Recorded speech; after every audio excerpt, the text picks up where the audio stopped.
ព្រំដែនកម្ពុជាថៃរៀងឡើងកម្ដៅបន្តិចដោយថ្ងៃនេះគឺយោធាថៃបានលើកទូកុងតឺន័របន្ទប់បន្ថែមនិងដាក់ទង់ជាតិថៃ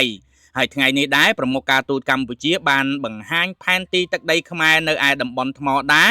ដែលត្រូវបានយោធាថៃឈ្លានពានដោយខុសច្បាប់ជូនដល់បណ្ដាអង្គទូតនិងអង្គការអន្តរជាតិលោកបញ្ញរដ្ឋមន្ត្រីប្រាក់សុខុនរដ្ឋមន្ត្រីក្រសួងការបរទេសនិងសហប្រតិបត្តិការអន្តរជាតិនៅរសៀលថ្ងៃទី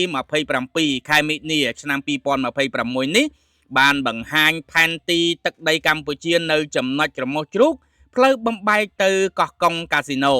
ស្ថិតនៅឯភូមិសង្គមថ្មីឃុំថ្មដាស្រុកវាវែងខេត្តពោធិ៍សាត់ដែលត្រូវបានយោធាថៃចូលមករាយលុះបន្លានិងដាក់ទូកុងតឺន័រក្រោយកិច្ចព្រមព្រៀងបទឈប់បាញ់នៅថ្ងៃទី27ខែធ្នូឆ្នាំ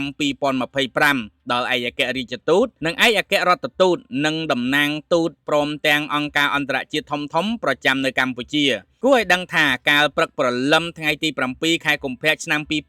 2026យោធាថៃបានដាក់ទូកុងតឺន័រនិងបិទផ្លូវនៅច្រកជ័យជំនះតំបន់ថ្មដាខេត្តពោធិ៍សាត់ដែលសកម្មភាពនេះគឺជាការរំលោភបទឈប់បាញ់និងអធិបតេយ្យភាពកម្ពុជារហូតមកដល់ថ្ងៃទី26ខែមិនិនាឆ្នាំ2026ចាប់ពីម៉ោង 8:03 នាទីដល់ម៉ោង 10:30 នាទីកងកម្លាំងទាហានថៃចាប់ផ្ដើមលើកដាក់ទូកុងតឺន័របន្ថែមពីលើទូកុងតឺន័រចាស់នៅឯចំណុចច្រមុះជ្រូកផ្លូវបំបែកទៅកោះកុងកាស៊ីណូ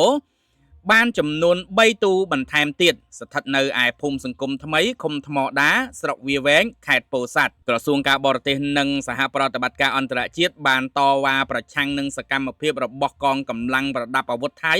ដែលក៏ឃ្លើនគ្រប់គ្រងនៅក្នុងនិងជុំវិញតំបន់ជនស៊ីវិលខ្មែរក្រសួងការបរទេសព្រួយបារម្ភយ៉ាងខ្លាំងចំពោះអធិបតេយ្យភាពនិងបូរណភាពទឹកដីកម្ពុជាដោយសង្កត់ធ្ងន់ថាសកម្មភាពរបស់ភាគីថៃនេះជាមូលហេតុធ្វើឲ្យខូចកិច្ចខិតខំប្រឹងប្រែងកាត់បន្ថយភាពតានតឹងរវាងប្រទេសទាំងពីរ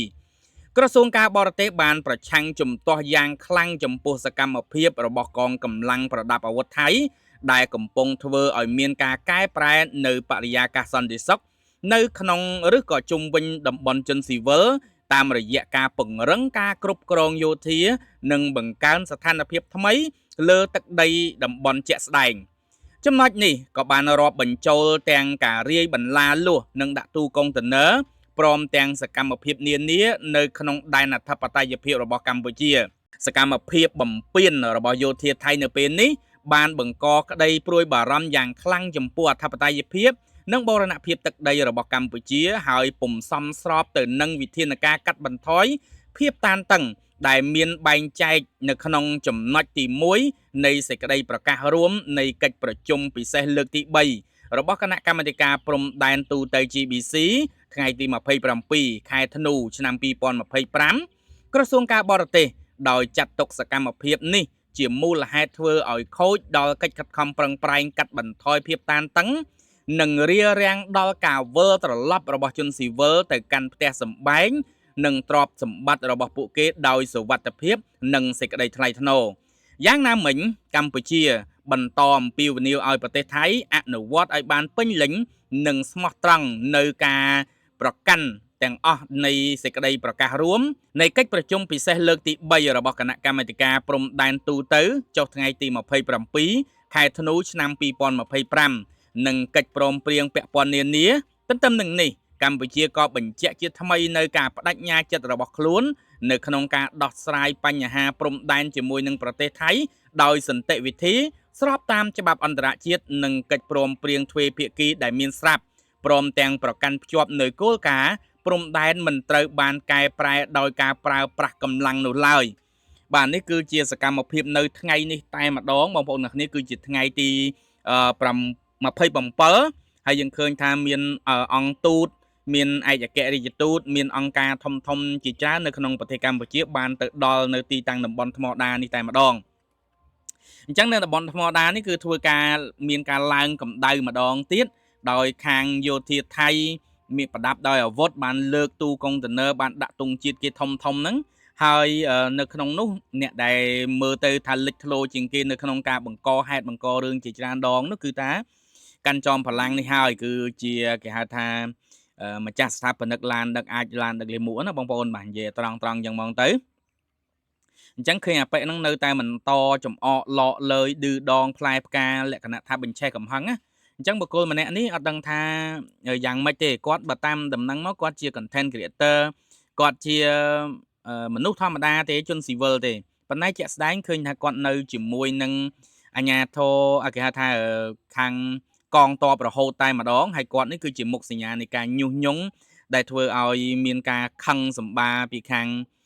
គេហៅថាញុះញង់បងប្អូនអ្នកគ្នាអញ្ចឹងថ្ងៃនេះគឺសកម្មភាពបានទៅដល់ទីតាំងជាក់ស្ដែងតែម្ដងបាទគឺជាទីតាំងដែលនៅឃុំថ្មដានេះហើយថ្មដានេះកាលពីមុនឡើយកាលដែលមិនកំពុងមានសង្គ្រាមហ្នឹងគឺថាកងទ័ពថៃមិនមានវត្តមាននៅទីនេះទេបាទគឺកងទ័ពថៃនៅឆ្ងាយពីតំបន់កន្លែងនេះប៉ុន្តែនៅពេលដែលបត់ឈប់បាញ់បានចូលជាធរមានគឺកងទ័ពថៃបាន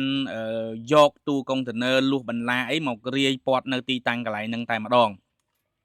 អញ្ចឹងឥឡូវនេះគឺលោកប្រាក់សខុនគាត់បានធ្វើសេចក្តីរាយការណ៍បង្ហាញផ្សេងៗជាពិសេសគឺផែនទីបាទផែនទីដែលខាងថៃទទួលស្គាល់ទាំងអស់គ្នាណាបាទអញ្ចឹងគឺបង្ហាញដល់អង្គទូតបាទឯករាជ្យទូតនិងអង្គការធំៗទាំងអស់រួមទាំងអ្នកសារព័ត៌មានឲ្យបានឃើញអំពីកំណត់ព្រំដែនកម្ពុជានៅត្រឹមណាហើយថៃបានរំកិលរំលោភពេលបត់ក្រោយបត់ឈប់បាញ់ហ្នឹងបានដល់ត្រឹមណាត្រឹមណីអញ្ចឹងទៅអញ្ចឹងយើងឃើញថាប្រហែលថ្ងៃនេះរៀងឡើងកម្ដៅបន្តិចបាទរៀងឡើងកម្ដៅអញ្ចឹងហើយយើងឃើញថាកន្លែងនេះកាំងកម្ពុជាយើងមិនអាចចូលបានទេបាទគឺខាងថៃដាក់ទូកុងតឺន័រអីព័ទ្ធលុះបន្លាហើយសារនេះយើងឃើញថាខាងទៅនេះគឺសិតតែការឆ្លៀកពាក់ស៊ីវិលទាំងអស់បាទមន្ត្រីទូតហ្នឹងគាត់ឆ្លៀកពាក់ស៊ីវិលទៅហើយប្រជុំគ្នានៅទីតាំងកន្លែងនោះបានឃើញផ្ទាល់អំពីចរិតរបស់ជនជាតិថៃអំពីយោធាថៃនៅទីតាំងកន្លែងហ្នឹងហើយមានមន្ត្រីធំប្រទេសធំជាច្រើនដែរដូចជាចិនដូចជាអាមេរិកដូចជាជប៉ុនអីជាដើមគឺបានទៅដល់ទីតាំងកន្លែងហ្នឹងដូចគ្នាបាទយើងឃើញថាសកម្មភាពគឺអ៊ូអដែរបាទមកប្រាវហ្នឹងហើយឃើញពួកហ្នឹងនៅថតនៅអីពួកខាងកាន់ចំបលាំងខាងយោធាថៃឯនៅឡើងឈរថតលើនឹងអញ្ចឹងទៅ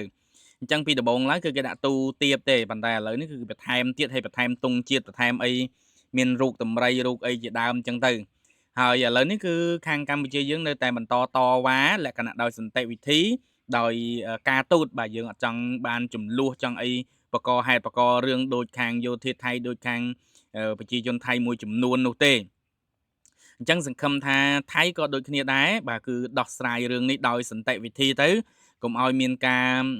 គេហៅថាសង្គ្រាមជុំទី3អីនាំឲ្យមានការប៉ះពាល់ដល់អាយុជីវិតទាហានប្រជាជនហើយនឹងមានការជំលះផ្លាស់ប្ដូរទីលំនៅអីជាដើមអញ្ចឹងវីដេអូនេះខ្ញុំបិទបញ្ចប់ប៉ុណ្ណឹងទៅចុះអរគុណច្រើនណាស់សម្រាប់ការតាមដានទស្សនាវីដេអូមួយនេះពីដើមដល់ចប់បាទជម្រាបលា